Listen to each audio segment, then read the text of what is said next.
Okay, we'll go ahead and get started with this session. This is going to be kind of our cover crop seed sales and farmer panel. They know some of the requirements for this panel is that they don't know the questions ahead of time. We're not necessarily taking questions from the audience, but this year my questions came from questions I've received over the last year for farmers and about seed sales through the extension office. And so these are all types of things. So they're kind of put on the spot. Very quickly, they each only get 1 minute to answer those questions, so that's very hard sometimes, especially when you're in sales, I think. And that's probably hard for me not to talk for more than a minute. But with us, we have Kent Sundberg. He's in Defiance County. Henry County. Henry County, all right. Got it wrong already. Craig Pullman, who is in Van Wert County, Leon Klopfenstein from Pullman County, and Dwight Clary for Center Seeds. And you're in what county? Seneca County. And so we appreciate them coming in, but we'll go ahead and get started with those questions. All right, and they're going to go back and forth. But, actually, Jay, if you want to pop up here, they're coming in here late, and we'll get you down here at this end. We have Jay Brandt also. We know with the break they might have got stuck a little bit, so we'll put Jay here. All right, so our first question, what is the most important characteristic of these three when looking at cover crops and selecting cover crop seed? Is it weed pressure, soil structure, or herbicide residue? Soil structure. Okay. And these can be simple. You don't have to explain. You can give simple answers right now. I would say soil structure is my first. I agree. Well, soil structure is important, but I'd also be very conscious of the herbicides you use because I see a lot of herbicide damage to cover crops. And so you don't want to spend that money and have your cover crop die. So I would be very aware of that. I would tend to agree on this. I know if we're looking at, especially when we're doing legumes, and those tend to be a little bit more expensive component in mixes, and especially in a strict corn and soybean rotation where with residual chemical chemistry can certainly lead to that. And I think cover crops themselves will lend towards improving that soil condition, and that's just like one of the goals that you have when you put together your mix on what you're trying to do. But the herbicide resistance, especially with early interseeding, if we're going to rotate into corn and try that, are things that we need to keep in mind. All right, here we go, the next one. What is the best time to terminate cover crops during that spring planting season and why? I.e., is it better to terminate before planting? Is it better to plant green? Or is it better to terminate after planting? And you only get to choose one. All right. Say, we'll start down there. And then we'll add Cody down here. I know you said only pick one. My answer is it depends, as with everything else in cover crops. So personally, I've had probably the most success with overgrown cover crops with termination after planting. For the most part, take that as you will.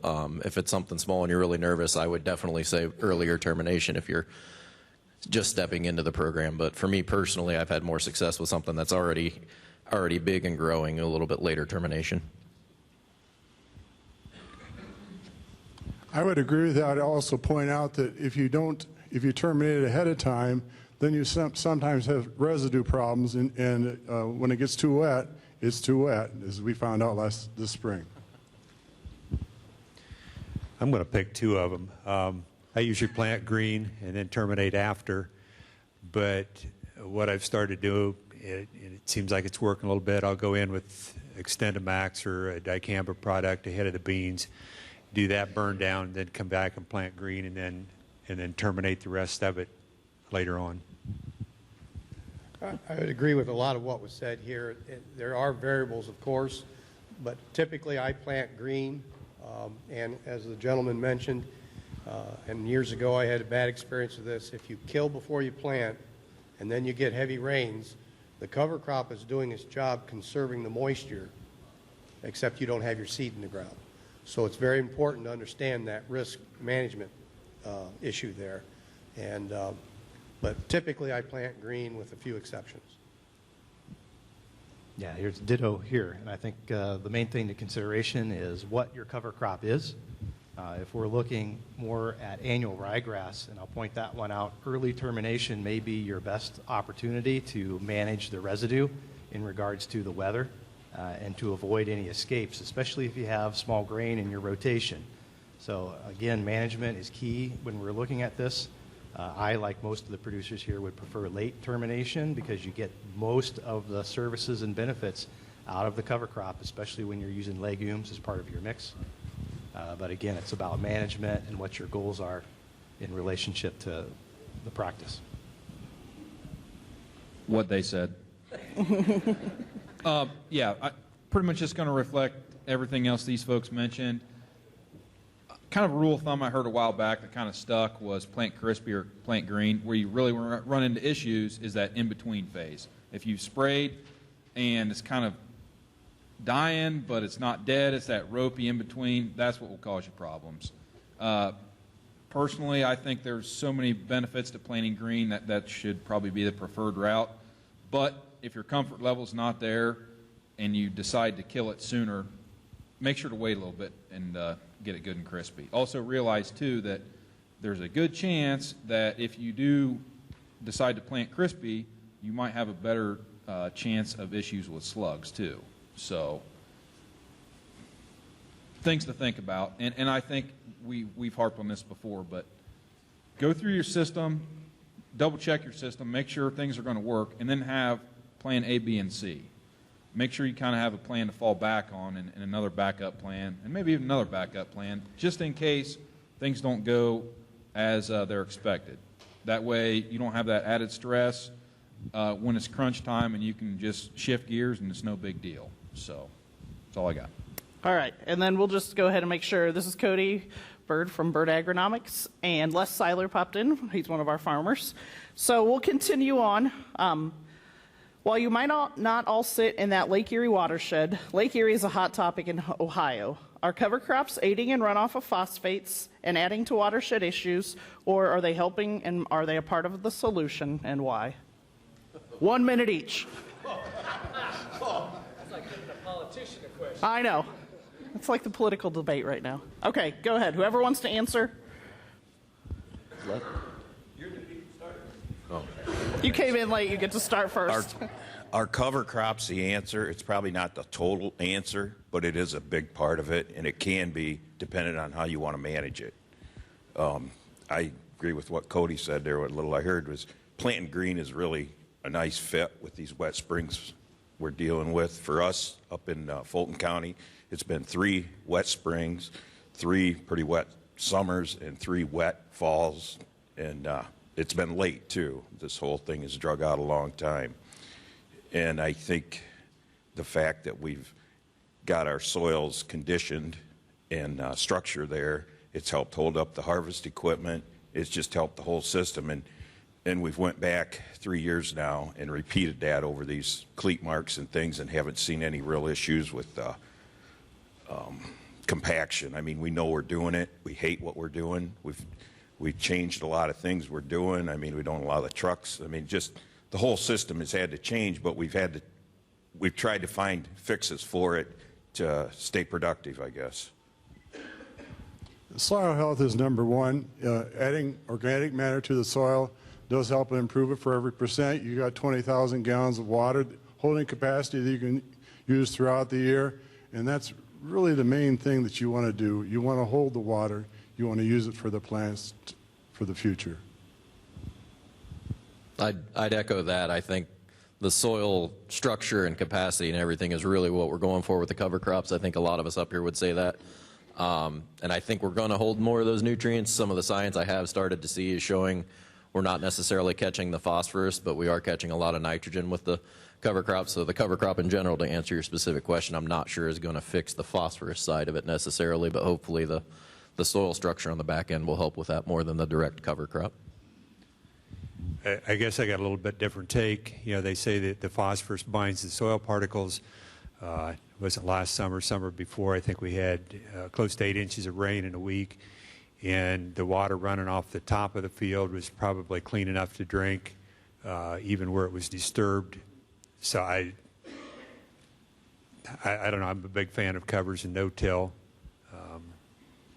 As far as H2O high, they don't agree with me.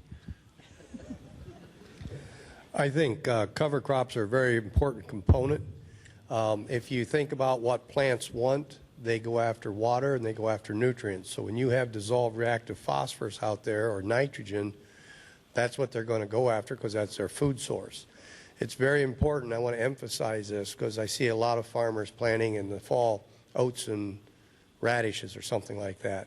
Well, that's an easy one to do, but it's not the way to do cover crops. You always want some overwintering scavengers in there. You want to replicate how nature does it. If you have the overwintering scavengers in there, nutrients that get released will be captured. And I think that cover crops are a big component. It's not the only thing, but it's a very big component in solving this issue, that farmers share of the issue in Lake Erie. And I'm in the Lake Erie watershed myself. The other thing I'd like to emphasize is that cover crops are one component of a biological system. And that's really important to understand because a biological system stabilizes nutrients. And when you have a no-till field that's been no-tilled and cover crops, one thing you should start to notice is that the water coming out your drainage tile, which up our way we have a lot of, begins to come out clear, where the neighbor who's done the tillage, his is coming out muddy. And the same with the runoff. So I would say cover crops are a very important component to that. I think just to reiterate the comment that we made here about the winter kill cover crops, I read an article from Joe Nestor online that talked about the leaky nature of roots from a winter kill cover crop standpoint, and that could potentially lead to higher phosphate leaching with the winter cover crops. So again, to reemphasize, you want to have the overwintering species in the mix. I mean, we like radishes a lot because of what they do for the soil and things of that nature, but they are known to be very leaky in the spring. So just be aware and build your system appropriately from that standpoint. Obviously, we want to avoid erosion is a key factor as well, and the soil building helps. But just to be have an overall approach on it and not a single direction. All good points. I guess a couple things, big picture I'd like to mention. Are cover crops the be-all, end-all? Probably not. Are they a large component of the solution? Absolutely. So if we look back 50, 60 years, maybe a little bit more than that, we've lost as a nation like half of our organic matter. And that's the good stuff. That's what we want to help produce our crops. And if we continue on that path, a lot of it's going to end up downstream really doing nobody any good. So if we have cover crops to help stabilize that, that's going to help pretty tremendously. I guess to bounce off that, Adam Doherty, he spoke out at No Till on the Plains, and he had a fact that astounded me. He figured up that the weight of all the crops produced in the United States was, I don't know, a large number, a lot of tons. And the amount of soil loss in the United States per year was 4 times by weight the amount of crops produced. So just imagine the magnitude of that, and that he basically considered the soil was our largest export in the United States. So if we look at it from that way, I think cover crops stand a pretty substantial chance of keeping that locked in on our farm, providing us benefit instead of others downstream. So I think it's definitely a very important component of this whole initiative. All right, this one you don't get to answer the why. So, if you were sitting in a seed sales perspective when selecting cover crops seed to be sold to farmers, what's the most important characteristic you think you should look at? Germination, certified seed, or determining the weeds present in that seed that you are purchasing to resell? And farmers, you can answer too. Yeah, I'll go ahead and start. I think 2 things stand out. Looking at the seed tag, make sure there's a good seed test that's recent, and germ impurity. I think that's the biggest things. And to bounce off the purity, make sure there's no noxious weeds. And I'd reiterate that the challenge is a lot of the seeds that come in are not qualified to 50 states noxious. So what's noxious in Texas may not be noxious here. So just be aware of that. And again, they're only testing 500 grams out of 100,000 bushels of seed. So, you know, these are things to consider. It's just the way the industry is. The same way that we haul commodity grain to the elevator. You know, they test moisture on whatever comes in that tube, that one test. So just be aware, eyes wide open on that. But again, just same thing. I would say, too, to be careful where you buy your seed. Since cover crops have become popular, it seems like more and more people are handling seeds. So I recommend that you work with an experienced cover crop dealer, such as the three of us up here. And we're not the only ones, of course, but we have a lot of experience. And when you work with somebody with experience, they can help you through those pitfalls. There's no guarantee from anybody that you couldn't have some noxious seeds come through. Just the nature of the animal. But reputable seed companies do their utmost to make sure that you don't get that. And I know these guys are farmers, I'm a farmer, you guys are farmers. We're all concerned about it too. So quality seed is what we really emphasize and the service that goes with it. All right. I don't know, farmers, do you guys want to answer? Are we good? Okay.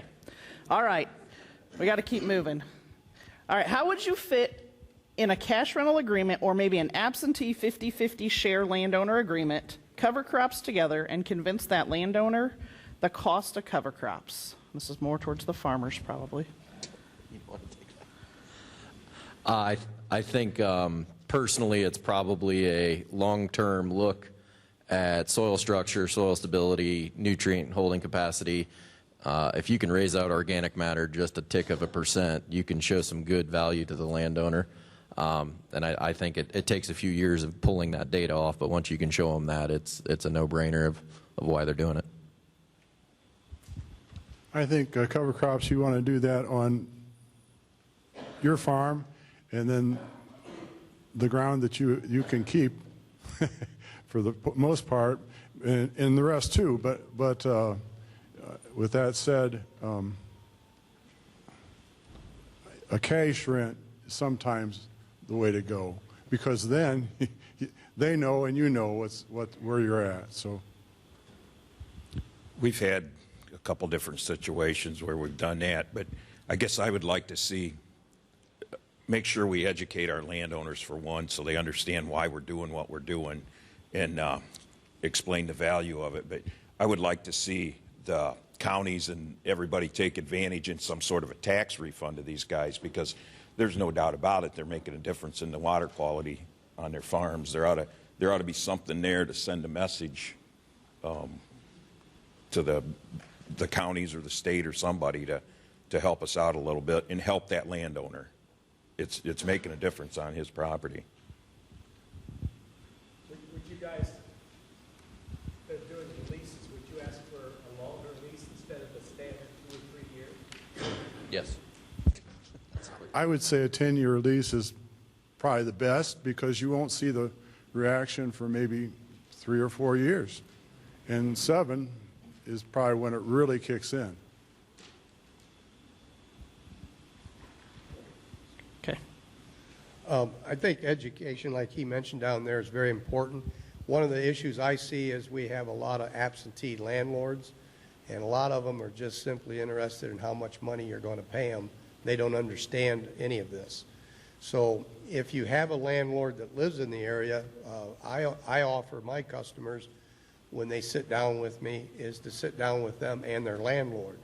And education is a key factor here. But it's hard for a guy to invest money in these things if they think they've got a 2-year contract and the next guy's going to offer them $10. So it is a big issue. And we have to have the landowners involved in this long term to make it widespread and accepted long term and widespread. I'm going to break the rules a little bit. Keith, could you kind of cover what you did?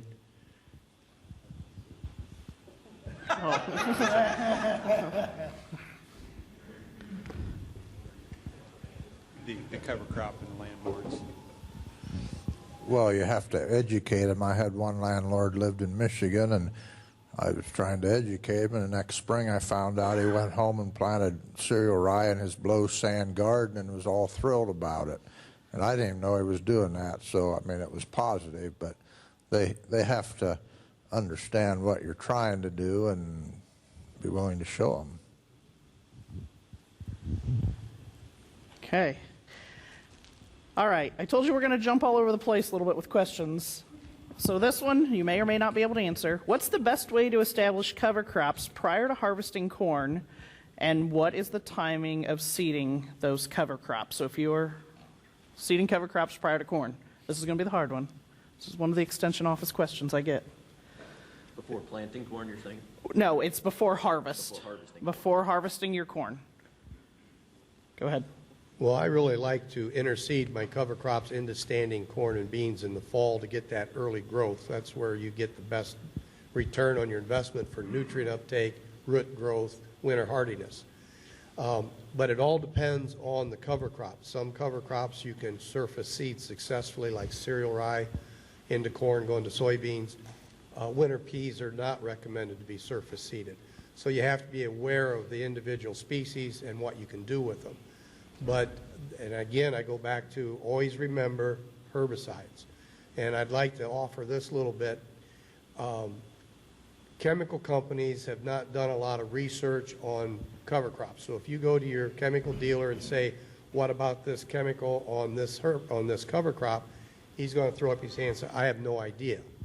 So what I recommend is you go to your chemical dealer in the spring when you're buying your chemicals, and you say to him, on September 1, can I plant alfalfa or Timothy grass? And he's going to say, well, you're not going to plant that. That's not really what you're trying to find out. You ask that question because they've done research, quite a bit of research on forages. So if they say, well, yeah, if you use this chemical, you can plant alfalfa and Timothy grass, it's a pretty safe bet. You're not going to damage your cover crop. So keep that in mind when you're dealing with these chemicals. But I can't emphasize enough how important that is, because I've had customers that didn't share information with me, and they've had their cover crops die, and that is expensive. That doesn't do anybody any good. So,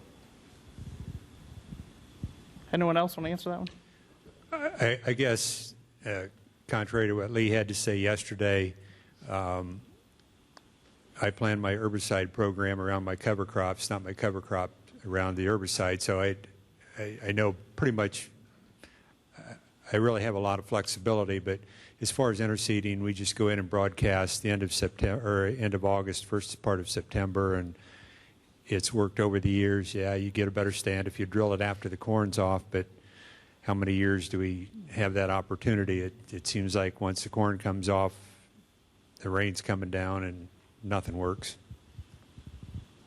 My general practice has been applying some annual ryegrass, maybe a few other things in the blend, but annual ryegrass is always the key overwintering component into my corn end of August.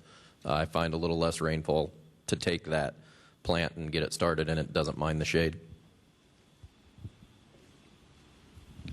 We've used airplane, and Alan Dean does a lot of interseeding for us, and it's usually in late August.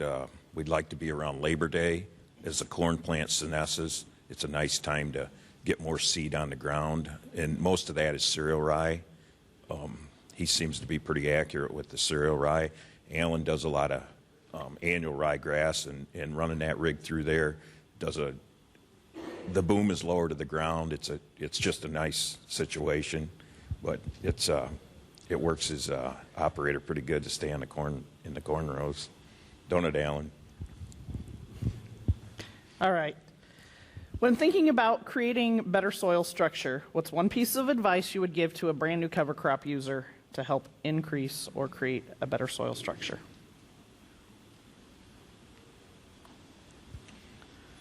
I would say just do cover crops consistently. It's like icing on a cake. You want to just you want to layer it on and keep putting it on back and forth. We have manure, so I say the same thing about manure and cover crops, but that's what I would say. probably start small and work your way up and you have to gain the confidence to be able to handle this stuff and be able to change your plan, like Cody said earlier, somebody did here. Everything's got to have a backup plan and maybe 2 or 3 more backup plans because it's dependent on the weather, and get comfortable with changing things on the fly. My biggest comment would be persistence, because you're going to get punched in the face at least once. I mean, every experiment we've tried on our farms, cover crop or fertilizer or any chemicals or anything, I mean, we've all experienced something that didn't taste very well at the end, but don't turn your nose up from one event of bad taste. I guess take it as a little bit of a learning experience. I guess to rephrase your question, you said to improve soil structure. What I've found, the more you can grow, the faster you can grow it, the better off you are. Now that doesn't, I'm going to put these guys, you have to put that in perspective. If you can handle it, it's fine, but the fastest way to improve soil structure in my mind is just grow as much stuff out there as you possibly can in a shorter period of time, but you have to be able to handle it. I would add to that also to be very aware of soil compaction. We seem to be, farmers in a general, especially after last year and the stress, they tend to push the envelope. And when you, especially if you have clay soils, you pack them. When they dry out, you got a brick. And that's where you want your roots to grow. So be careful of that. A lot of this equipment now might be 40 to 60,000 pounds of iron and seed going across the field. I would also add to that, I'll hear the comment quite often that my bean residue out here is dry and I can plant it and my cereal rye is still wet. And I think that's an incorrect observation, because if you go out into that bean stubble field and you dig down where you have no roots growing, you have mud 2, 3, 4 inches down. It's dry and dusty on top, and they're planting and they're leaving tracks across the field, and the dust is rolling and they're packing the ground where they want their roots to grow. When, in contrast, when say your cereal rye field is fit to plant, that whole soil profile is fit to plant because the root system is throughout that soil profile and you don't cause compaction. So I'd be aware of that compaction in combination with your cover crops.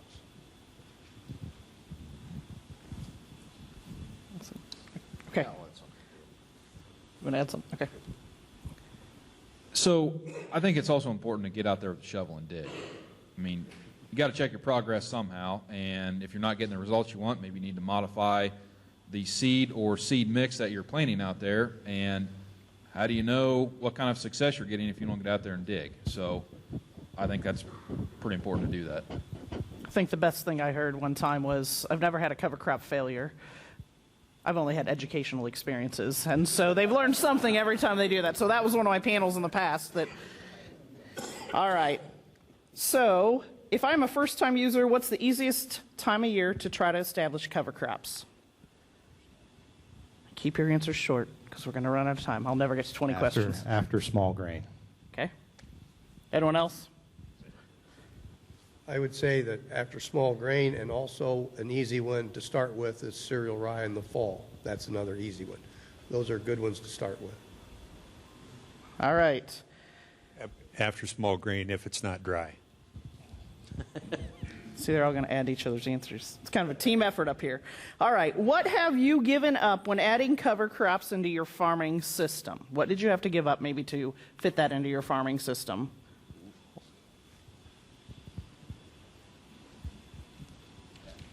Soil erosion, compaction. The list goes on. Okay, that wasn't how I think that farmer wanted that answer. What did you have? I guess, is there something you had to give up? Was it equipment? Was it time? Was it, I removed this from my farming system to make these It's work? a level of comfort you have to get out of the box. There you go. Okay. All right. All right. We've seen a lot of new cover crop users in 2019. What's the best lesson you've learned over the years when you are terminating your cover crops?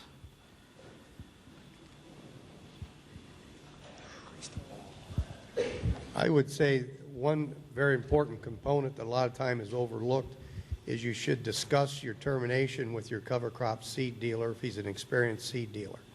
Not to take away from your chemical rep, but I've had instances where chemical reps don't understand out here, take annual ryegrass, for example, and they do the wrong thing. So I always recommend to customers, make sure you communicate about your cover crops, regardless of what it is, with your cover crop seed dealer to get his input also. I would say that, and also your neighbors who are playing with some of the same things you are, because I think they've had some experiences. I would say whenever I plant a cover crop, I like to see air movement and sunlight the next spring, because that's what dries out the clay soils in our farm. These cover crops are all about harvesting sunlight, and we're right up against the Michigan line, and it's a way that I think we're cycling warmer temperatures into our soils earlier in the year, because these things wake up in late March sometimes, and first couple weeks of April, and I think we are warming that top couple inches, and we're probably in some cases not planting quick enough because it just doesn't seem like nobody else is. So, yeah. I think our farm is probably the furthest south of the panel on here, and so we have a little bit more growing season from that standpoint. So we plant a little bit later. We use the roller crimper to mash down the cover crop, and we feel that helps quite a bit with early emergence and growth of the crop, and that a little bit of herbicide with the roller crimper goes a long way. All right. What tool do you use to make seeding rates for your own farm or for your customers, i.e. how do you determine the amount of seed, and what about making mixes and the rates of those? Is there a tool you use? This is like coming from first-time users. So we have, 40 years of experience working with cover crops, and so that's primarily put together the decision tool from us. We've developed our own spreadsheet that helps us put things together and to calculate things like potential biomass and seeds per pound and density of seeds for guys with air seeders and things. So it's a proprietary spreadsheet we built on that and experience. Okay. Anyone else?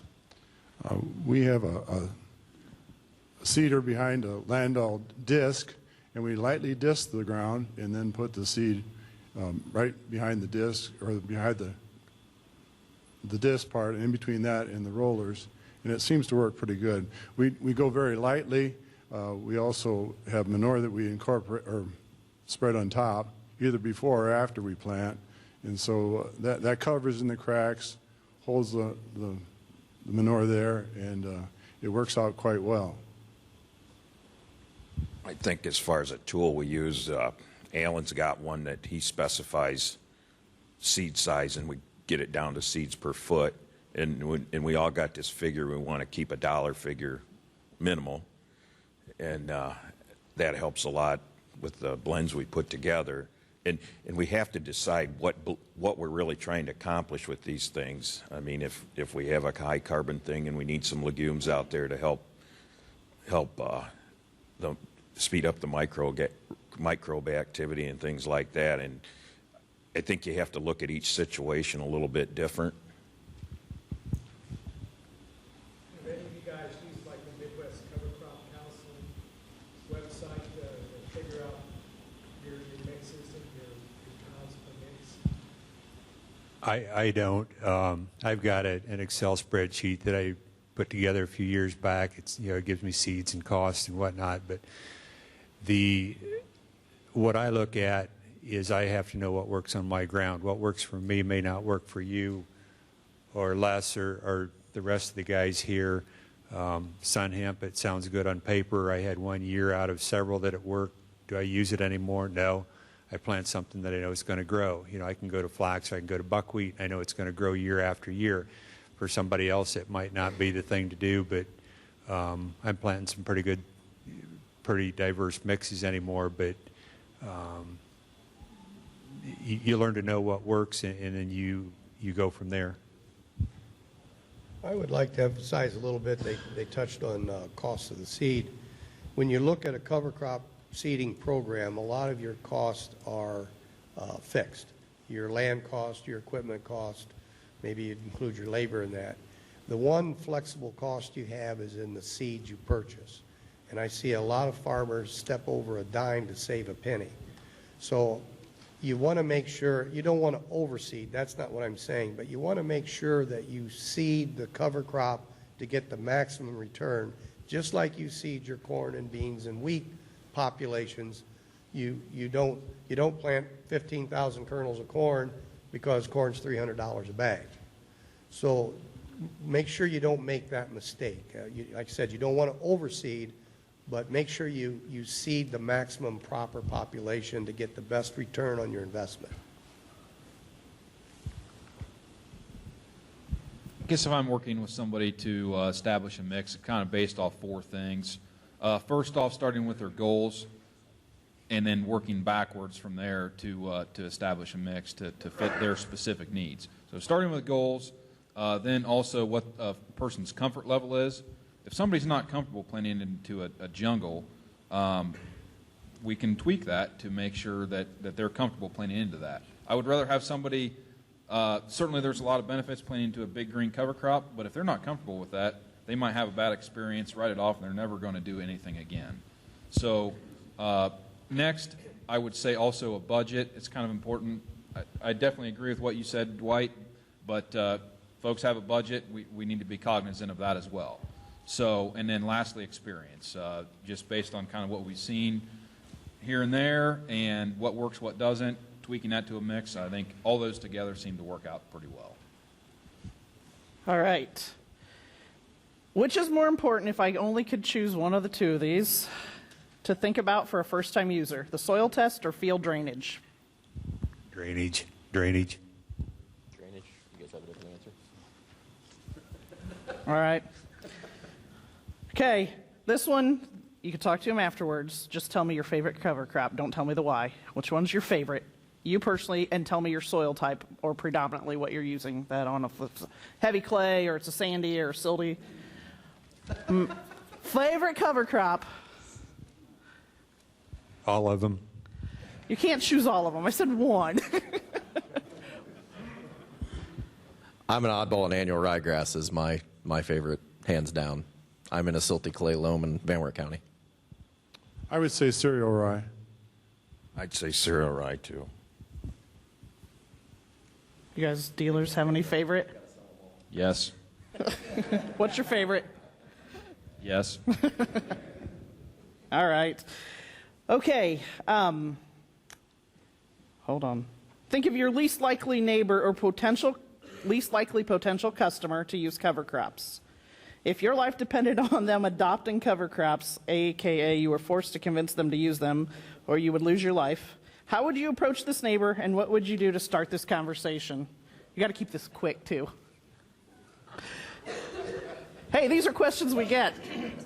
That question was 2 minutes long. All right. I believe I'd start with either a big stick or a 44 Magnum to make sure. That's a tough one. I don't know if you can convince people if they're not interested in it. I mean, either they get it or they don't. I would agree with that statement. I'd say, to go back on Cody's point, bring him to your field with a shovel. All right. Does tillage and cover crops work together in a system? Why or why not? Does tillage work with cover crops in a system? Why or why not? I personally think a full tillage system is not conducive to the progress that cover crops are setting out in front of you. That's a full tillage system. Well, I kind of look at it as, well, conventional and no-till system is like man-to-man defense in a basketball game. That's one thing, but you go to cover crops and it's totally different. That's zone. And the two are totally different. You can do you have to know man-to-man defense to play zone. But you know, if you know how to plant cover, if you know how to no-till and conventional till, you're 2/3 of the way there. All you have to do is the other third, and you've got it. I think tillage like Kent's doing with his light disc and getting this thing done in his silage ground is necessary. I mean, he gets it done. And there's a lot of guys that think they have to go a little more aggressive. And maybe there's a takeaway that he gives up a little bit, or if you're going to continue to till, you're going to probably not see some of the benefits that leaving it alone would provide you. Any other ones? If you're a farmer that does tillage, you're better off having cover crops than not having cover crops. But if you're going to do tillage, I tell folks, the less aggressive and the least amount that you do, the better off you are. I call cover crops the pillars that hold up a biological system. And I had mentioned this earlier. And tillage is very, very hard on the biology in your soil. And biology is king. Iron doesn't build soil. Chemicals don't build soil. Only biology builds soil. So if you're wanting to build your farm, you want to eliminate the other two things that are harmful and do everything you can to increase the biology. So you're better off not doing tillage in a system, but if you're doing it, you still want to do the cover crops. I'd say reiterate the same points, that I think they are compatible, but you have to integrate the system. Okay. If soil compaction is my main issue, what cover crop would you recommend and why?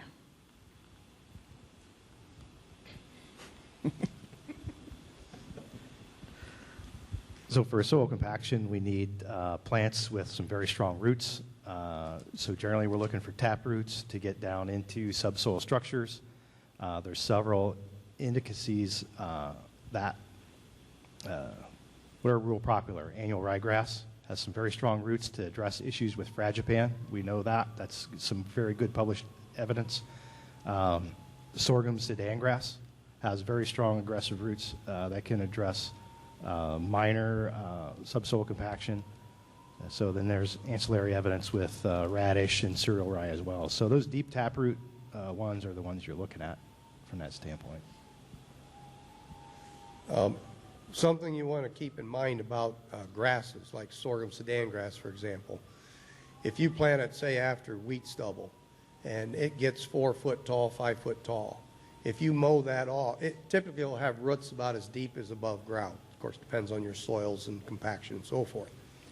You mow that off, say, a foot high, so you get regenerative growth quicker, your roots will die up to about a foot. And then when a plant regrows on top, it puts down another set of roots. So when you're using grasses, if you manage them that way, you can get multiple root growths in 1 year, which would help speed that process up. And I agree with Jay, you want to use plants that have aggressive deep, whether it's the fibrous systems like annual ryegrass and cereal rye, or the tap roots like alfalfa, turnips, and radishes. So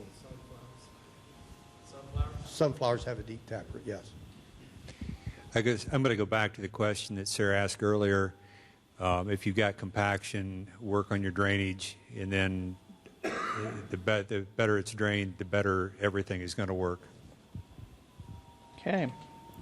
All right, this one's maybe a little more in depth, but if I am a person using strip till, I've decided to use cereal rye for the first time. I've accomplished this in my first year. I come back into the next season and my soil seems hard. I thought cereal rye was supposed to make my corn more mellow, and we've all heard this story probably that sometimes once they're turned off, Cody kind of alluded to that, it's hard to get them back. But what would you talk to that person, or how would you help them, convince them to try this a little bit longer? Or does that work? I guess I've never done it, but what I have seen, though, in strip till situations where they go in and they'll maybe plug the drill over the strip, or they'll seed, and then they'll work their strip so they have some clean tillage, or for lack of a better term, stale seed bed, so they're not planting into the rye. Anyone else? Okay.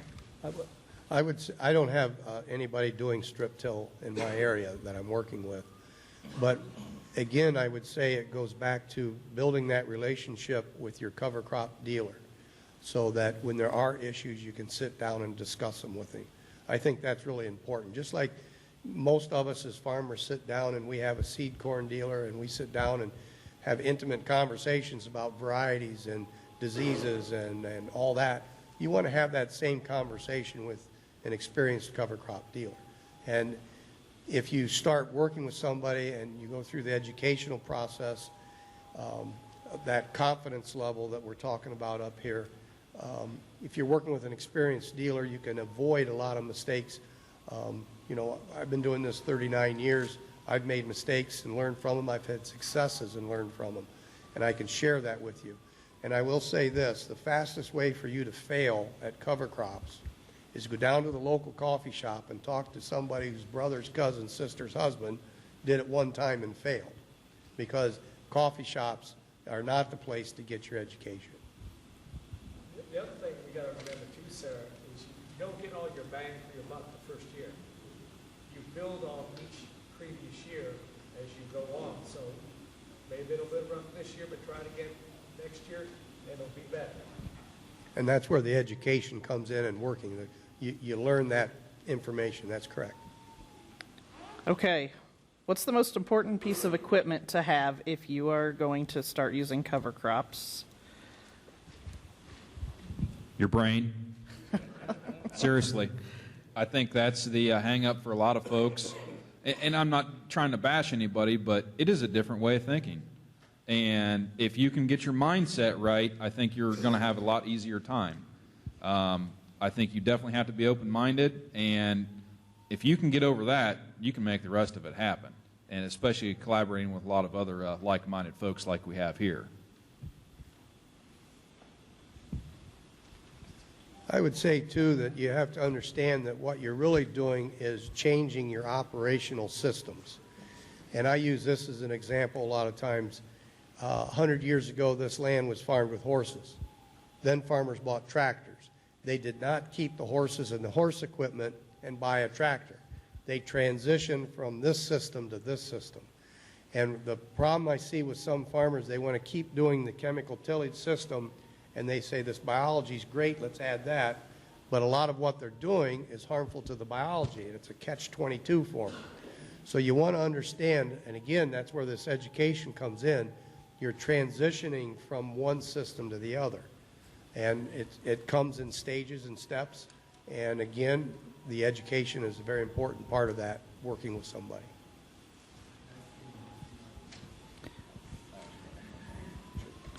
One more comment on my earlier comment there. I think a lot of it goes back to understanding. And if you listen to Ray Archuleta, I remember one of the first times I listened to him, it was hard. I was thinking like specific practices. How do I do this? How do I do that? He said, no. It's more about understanding. If you can understand first, it'll make the rest of it go a lot easier. It took me a long time to wrap my head around that, but the longer I've been around this, that's absolutely correct. And I think a lot of these guys would probably agree with that. All right. This is where you get your 1 minute to give your piece of advice to the crowd. Anything you want to tell them, but you only get 1 minute.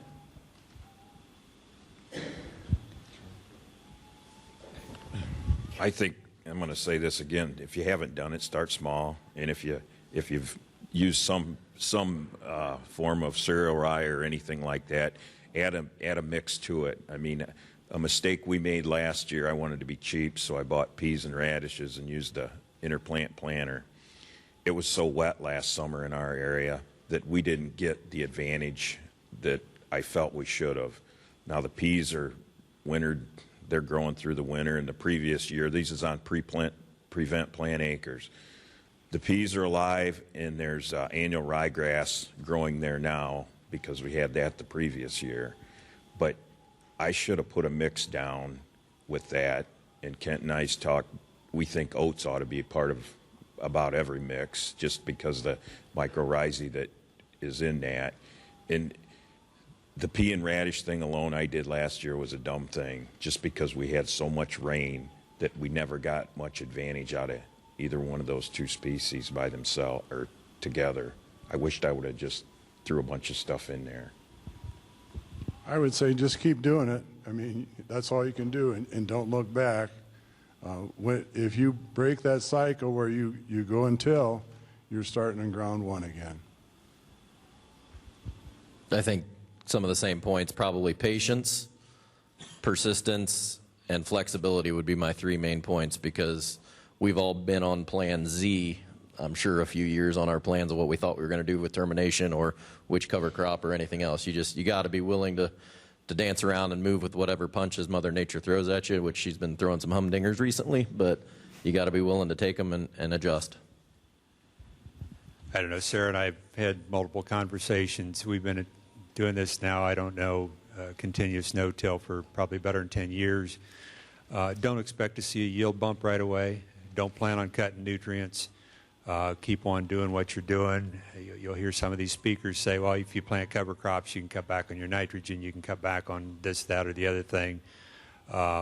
Just be really, really cautious how much you cut.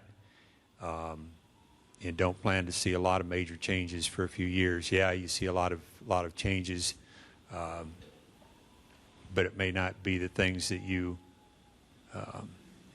really appreciate, but you may not see that yield boost or cutting your nutrients or those type of things. So just go into it. Don't be overly optimistic. I would like to compliment everybody that came here today for showing interest in this and wanting to learn. I think that's the first major step right there.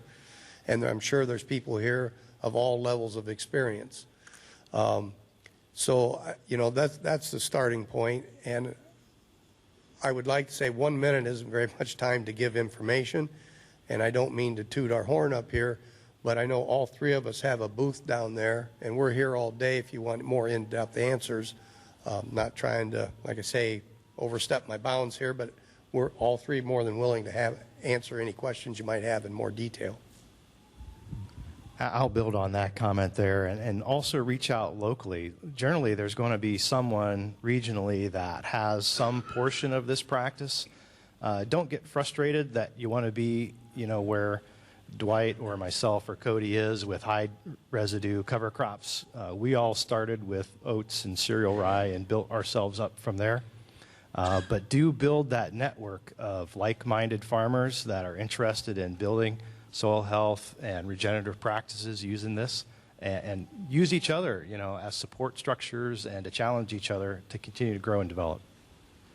I guess I'll just leave with three main points. Try, learn, and collaborate. Try new things. Push the limit a little bit. Get comfortable being uncomfortable. I think that's pretty important with cover crops. And collaboration, I think that's very important. And I don't need to say any more about that. You're here trying to learn new things, talking with folks that are trying new things, and I think that's the best thing you can do.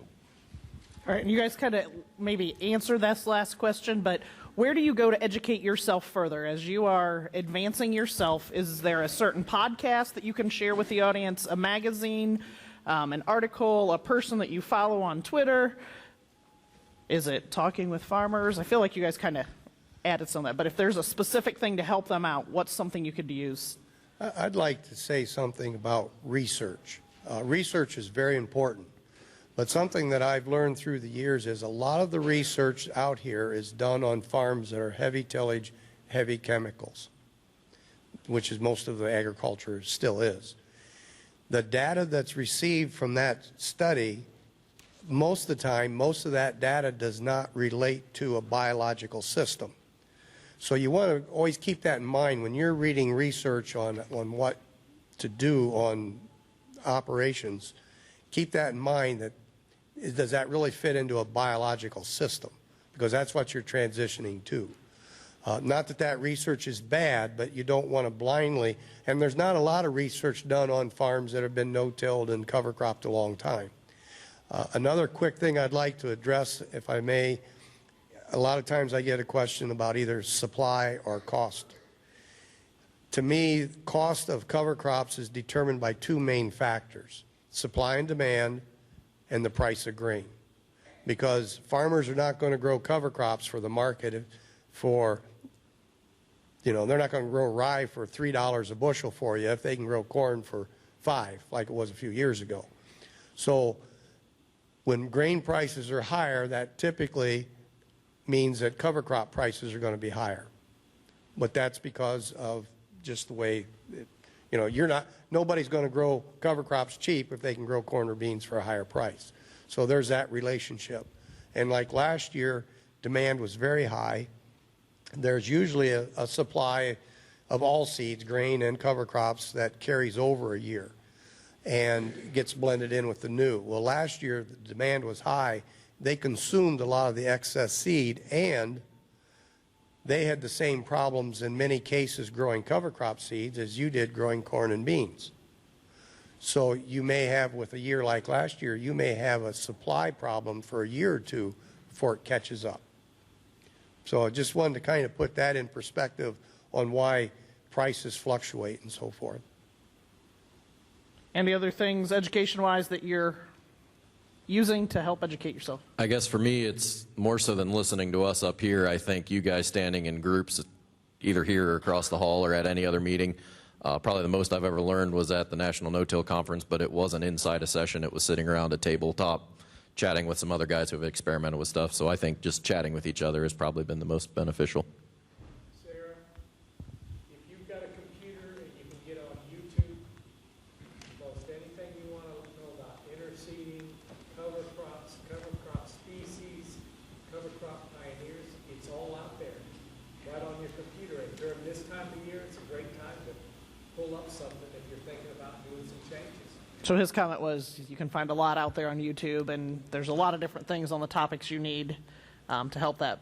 I don't know if any of you have. Yep. I just had one other comment. When you start into a program, it's fairly simplistic. You plant your cereal rye, but then as things progress, your thought processes start to change, and you're going to start to look at, like the speaker last year on quorum sensing and the mycorrhizal fungi, and then the soil biology. And so you have to really be careful you don't just get focused on one source of information. That source has to shift as your thought processes and understanding shift.